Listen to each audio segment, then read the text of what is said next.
வணக்கம். மாரியப்பன் வானிலை அறிக்கை 2024 டிசம்பர் மாதம் 25ஆம் தேதி புதன்கிழமை வானிலை அறிக்கை. வானிலை அமைப்பு: மன்னார் வளைகுடா தென் மாவட்ட கடல் ஓரங்களை இணைக்கும் விதமாக வளிமண்டல மேலடுக்கு சுழற்சி நிலவுகிறது.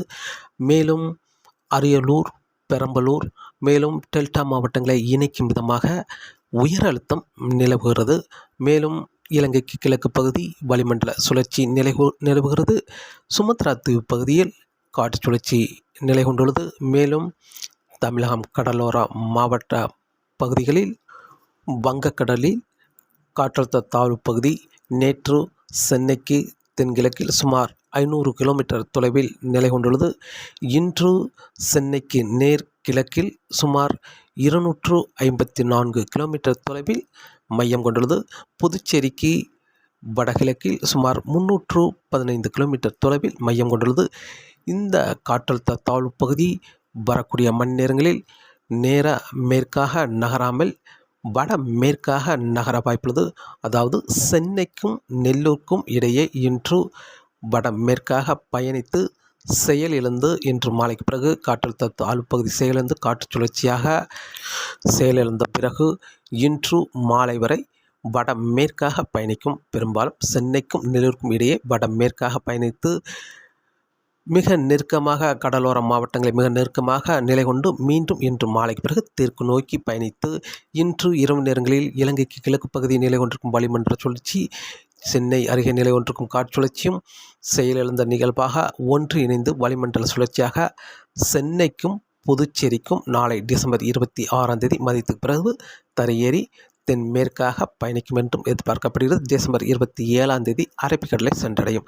இந்த நிகழ்வு டெல்டா மாவட்டங்களில் தரையேறி மேற்கு நோக்கி பயணிக்கும் என்றும் எதிர்பார்த்த நிலையில் இப்போது டெல்டா மாவட்டங்களில் உயர் அழுத்தம் நிலை கொண்டிருப்பதால் இந்த நிகழ்வு இப்போது காற்றழுத்த தாழ்வு பகுதி சென்னைக்கு கிழக்கே நிலை கொண்டிருக்கிறது. சுமார் 254 கிலோமீட்டர் தொலைவில் இன்று வரக்கூடிய மணி நேரங்களில் வட மேற்காக பயணித்து நெல்லூர் வரை மிக நெருக்கமாக சென்று செயல் இழந்து காற்று சுழற்சியாக இன்று மாலைக்கு பிறகு தெற்கு நோக்கி முன்னேறி வந்து நாளை டிசம்பர் 26ஆம் தேதி இலங்கைக்கு கிழக்கு பகுதி நிலை கொண்டிருக்கும் வளிமண்டல சுழற்சியும் ஒன்றிணைந்து சென்னைக்கும் புதுச்சேரிக்கும் இடையே நாளை டிசம்பர் 26ஆம் தேதி மதியத்துக்கு பிறகு தரையேறி தென்மேற்காக பயணிக்கும் என்றும் எதிர்பார்க்கப்படுகிறது. டிசம்பர் 27ஆம் தேதி வளிமண்டல சுழற்சியாக அரபிக்கடலில் இறங்கும் என்றும் எதிர்பார்க்கப்படுகிறது. இதன் காரணமாக வருகிற நாட்களில் படிப்படியாக வட மாவட்டங்களுக்கு மழை அதிகரித்து தென் மாவட்டங்களுக்கும் சற்று குறைவான பரப்பில் மழை கிடைக்கும் என்றும் எதிர்பார்க்கப்படுகிறது. இந்த நிகழ்வு டெல்டா மாவட்டங்கள் வழியாக தரையேறி மத்திய மாவட்டங்கள் வழியாக அரபிக்கடல் சென்றிருந்தால் தென் மாவட்டங்களுக்கும் ஒரு பரவலான மழைப்பொழிவு கிடைத்திருக்கும். இப்போது சென்னை அருகே தரையேறி மேற்கு நோக்கி பயணிப்பதால் தென் மாவட்டங்களுக்கு சற்று மழையின் தீரும் சற்று குறைந்து காணப்படும். வருகிற நாட்களில் மழையின் தீரும் தென் மாவட்டங்களுக்கு குறைவாகவே மழை கிடைக்கும் என்றும் எதிர்பார்க்கப்படுகிறது.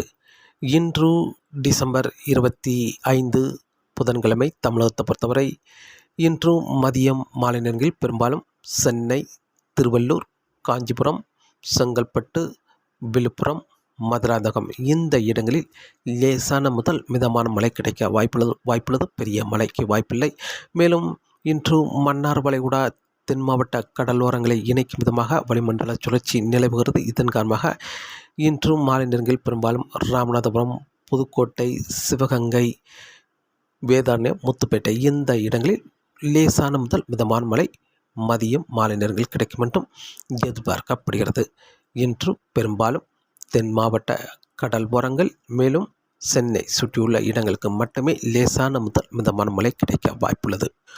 நாளை டிசம்பர் 26ஆம் தேதி அதிகாலை நேரங்களில் ராமநாதபுரம் தொடங்கி சென்னை வரை உள்ள கடல் ஓரங்களில் லேசான முதல் மிதமான மழை அதிகாலை நேரங்களில் மழை கிடைக்க வாய்ப்புள்ளது.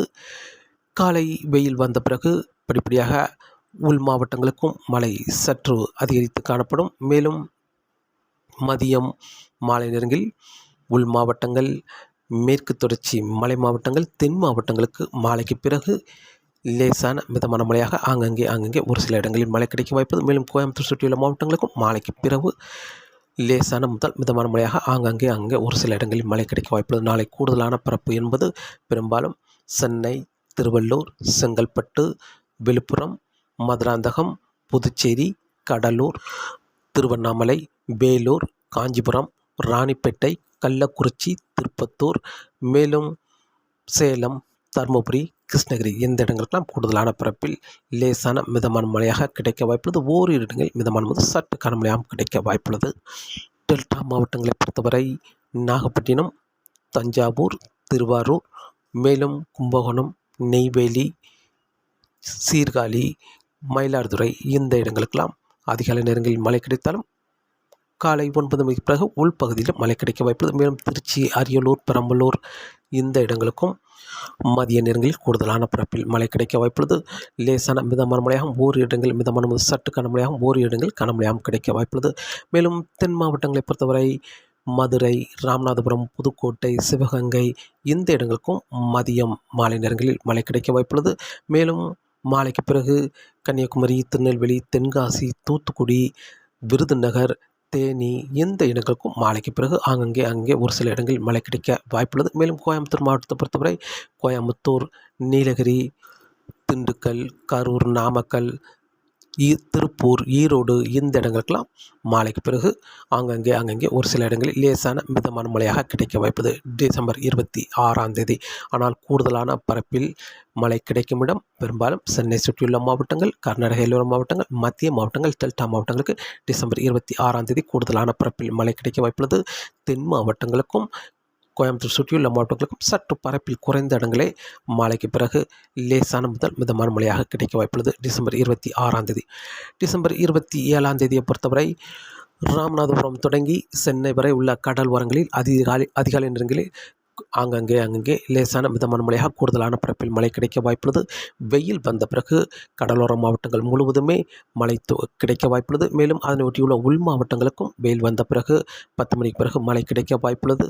அங்கங்கே லேசான மிதமான மழையாகவும் ஓரிரு இடங்களில் கனமழையும் கிடைக்க வாய்ப்புள்ளது. கூடுதலான பரப்பில் லேசான மிதமான மழையும் ஓரிரு இடங்களில் கனமழையாகவும் கிடைக்க வாய்ப்புள்ளது.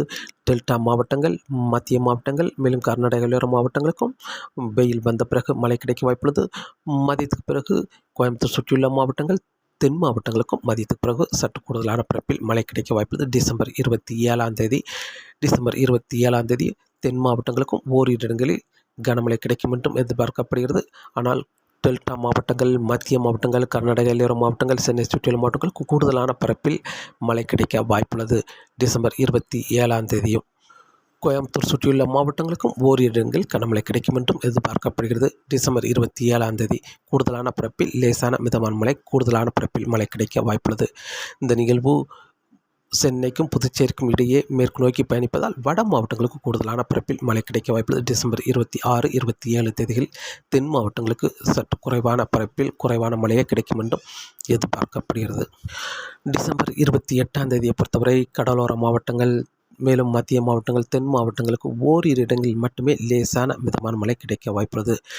டிசம்பர் 28 டிசம்பர் 29 பொறுத்தவரை இப்போது சுமத்ரா தீவு பகுதியில் காற்று சுழற்சி நிலை கொண்டுள்ளது. இந்த நிகழ்வு டிசம்பர் 26 வடமேற்காக பயணித்து நிகழ்வு இலங்கைக்கு தெற்கு பகுதி வழியாக குமரிக்கடல் வழியாக மேற்கு நோக்கி பயணிக்கும் என்பதால் இந்த நிகழ்வால் டிசம்பர் 29 கடலோர மாவட்டங்கள், தென் மாவட்டங்களுக்கு மழை கிடைக்கும் என்றும் எதிர்பார்க்கப்படுகிறது. டிசம்பர் 30 தமிழகத்தில் அனைத்து மாவட்டங்களுக்குமே இந்த நிகழ்வால் மழை கிடைக்க வாய்ப்புள்ளது. டிசம்பர் 31 தமிழகத்தில் அனைத்து மாவட்டங்களுக்கும் மழை கிடைக்க வாய்ப்புள்ளது. இதில் டெல்டா மாவட்டங்கள், மத்திய மாவட்டங்கள், தென் மாவட்டங்களுக்கும் கனமழையாக கிடைக்க வாய்ப்புள்ளது. மேலும் சென்னை சுற்றியுள்ள மாவட்டங்கள், கர்நாடக எல்லோர மாவட்டங்கள், கோயம்புத்தூர் சுற்றியுள்ள மாவட்டங்களுக்கும் ஒரு பரவலான மழைப்பொழிவாக கிடைக்க வாய்ப்புள்ளது. ஆனால் கூடுதலான மழைப்பொழிவு என்பது மத்திய மாவட்டங்கள், டெல்டா மாவட்டங்கள், தென் மாவட்டங்களுக்கு தெற்கே வர கூடுதலான மழைப்பொழிவாக கிடைக்க வாய்ப்புள்ளது. இந்த டிசம்பர் 29 பிறகு வரும் நிகழ்வால் தென் மாவட்டங்களுக்கு கூடுதலான மழைப்பொழிவு கிடைக்க வாய்ப்புள்ளது. மேலும் டிசம்பர் 31 ஒரு பரவலான மழைப்பொழிவு. ஜனவரி 1 பெரும்பாலும் திருச்சிக்கு தெற்குள்ள மாவட்டங்கள், டெல்டா மாவட்டங்கள், திருச்சிக்கு தெற்குள்ள மாவட்டங்களுக்கு மட்டுமே மழை கிடைக்க வாய்ப்புள்ளது. ஜனவரி 1 ஜனவரி 2 தென் மாவட்ட கடல் ஓரங்களில் மட்டுமே ஒரு சில இடங்களில் மழை கிடைக்கும் என்றும் எதிர்பார்க்கப்படுகிறது. டிசம்பர் 29 பிறகு வரும் நிகழ்வு இலங்கைக்கு தெற்கு புறமாக ஒரு நீண்ட சுழற்சியாக காற்று சுழற்சியாக மேற்கு நோக்கி பயணிக்க வாய்ப்புள்ளது. குமரிக்கடல் வழியாக மேற்கு நோக்கி பயணிக்கும் என்பதால் தென் மாவட்டங்களுக்கு கூடுதலாகவும் அதைவிட சற்று குறைவாக டெல்டா மாவட்டங்களுக்கும் மத்திய மாவட்டங்களுக்கும் தென் மாவட்டங்களை விட சற்று குறைவாகவும் அதைவிட சற்று குறைவாக சென்னை சுற்றியுள்ள மாவட்டங்களுக்கும் மேலும் கர்நாடக எல்லையோர மாவட்டங்கள் மேலும் கோயம்புத்தூர் சுற்றியுள்ள மாவட்டங்களுக்கும் ஒரே அளவாக மழை கொடுக்க இருக்கிறது. ஆனால் கூடுதலான மழைப்பொழிவு என்பது மத்திய மாவட்டங்களுக்கு அதுக்கு தெற்குள்ள மாவட்டங்களுக்கு கூடுதலான மழைப்பொழிவு கிடைக்கும் என்றும் எதிர்பார்க்கப்படுகிறது. டிசம்பர் 29 தொடங்கும் மழை டிசம்பர் 31 தமிழகத்தில் அனைத்து மாவட்டங்களுக்கும் ஒரு நல்ல மழைப்பொழிவு கிடைக்க வாய்ப்புள்ளது.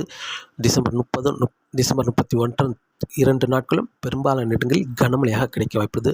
மேலும் ஜனவரி 1 திருச்சிக்கு வடக்குள்ள மாவட்டங்களை ஒதுக்கி திருச்சிக்கு தெற்குள்ள மாவட்டங்களுக்கு மழை கிடைக்க வாய்ப்புள்ளது. ஜனவரி 2 தென் மாவட்ட கடல் ஓரங்களில் மேலும் கன்னியாகுமரி, திருநெல்வேலி, தென்காசி இந்த இடங்களுக்கு மட்டுமே லேசான மிதமான மழை கொடுத்து நிகழ்வு அரபிக்கடலை சென்றடையும் என்றும் எதிர்பார்க்கப்படுகிறது. மேலும் ஜனவரி 3 பிறகு தமிழகத்தில் பெரிதாக மழைக்கு ஏதும் வாய்ப்பில்லை. ஜனவரி 3 பிறகு வங்கக்கடலுக்கு ஒரு நிகழ்வு வர இருக்கிறது. அந்த நிகழ்வு தீவிர நிகழ்வாக அமையும் என்றும் எதிர்பார்க்கப்படுகிறது. அந்த நிகழ்வு ஜனவரி 7 பிறகு தமிழகத்தில் அனைத்து மாவட்டங்களுக்கும் ஒரு பரவலான மழைப்பொழிவு கனமழை மிக கனமழை கொடுக்கும் அளவுக்கு நிகழ்வு தீவிரமடைந்து தமிழகத்துக்கு வரும் என்றும் எதிர்பார்க்கப்படுகிறது. அந்த நிகழ்வு தமிழகத்தில் ஜனவரி 7 பிறகு மழையை கொடுக்கும் விதமாக அமையும் என்றும் எதிர்பார்க்கப்படுகிறது. அந்த நிகழ்வு அரபிக்கடலை நோக்கி பயணிக்கும் வழித்தடத்தை பொறுத்து தமிழகத்தில் மழைப்பொழிவு அமையும் என்றும் எதிர்பார்க்கப்படுகிறது. அந்த நிகழ்வு சற்று வலுவான நிகழ்வாக இருக்கும் என்றும் எதிர்பார்க்கப்படுகிறது. காற்றின் வேகத்தை பொறுத்தவரை காற்றின் வேகம் அதிகபட்சம் வங்கக்கடலில் 35 முதல் 45 கிலோமீட்டராகவும் இடையிடையே மாலை நேரங்களில் 55 கிலோமீட்டர் வரை காற்றின் வேகம் இருக்க வாய்ப்புள்ளது. வங்கக்கடலில் இப்போது காற்றழுத்த தாழ்வு பகுதி நிலவுகிறது. இன்று மாலைக்கு பிறகு செயலிழந்து காற்று சுழற்சியாக நிலை கொண்டும் இதன் காரணமாக வருகிற நாட்களில் படிப்படியாக வங்கக்கடலில் காற்றின் வேகம் சற்று குறைந்தாலும் மேலும் சுமத்ரா தீவு பகுதியில் காற்று சுழற்சி நிலவுகிறது. இந்த நிகழ்வு வருகிற நாட்களில் இந்த நிகழ்வு தமிழகத்தை நோக்கி வரும் என்பதால் தொடர்ந்து வங்கக்கடலில் காற்று சுழற்சி தொடர்ந்து நீடிக்கும் என்பதால் காற்றின் வேகம் சற்று அதிகரித்த வண்ணமாகவே இருக்க வாய்ப்புள்ளது.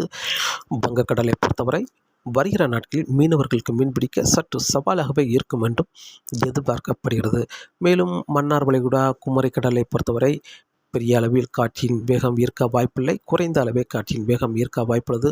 மீனவர்களுக்கு மீன்பிடிக்க சாதகமான சூழலாக அமையும் என்றும் எதிர்பார்க்கப்படுகிறது. வங்கக்கடலை பொறுத்தவரை காற்றின் வேகம் வரக்கூடிய நாட்களில் சற்று அதிகரித்த வண்ணமாக இருக்கும் என்றும் எதிர்பார்க்கப்படுகிறது. தொடர்ந்து வானிலை அறிக்கையை கேட்டு பயன்பெறுங்கள். மீண்டும் சந்திப்போம். நன்றி, வணக்கம்.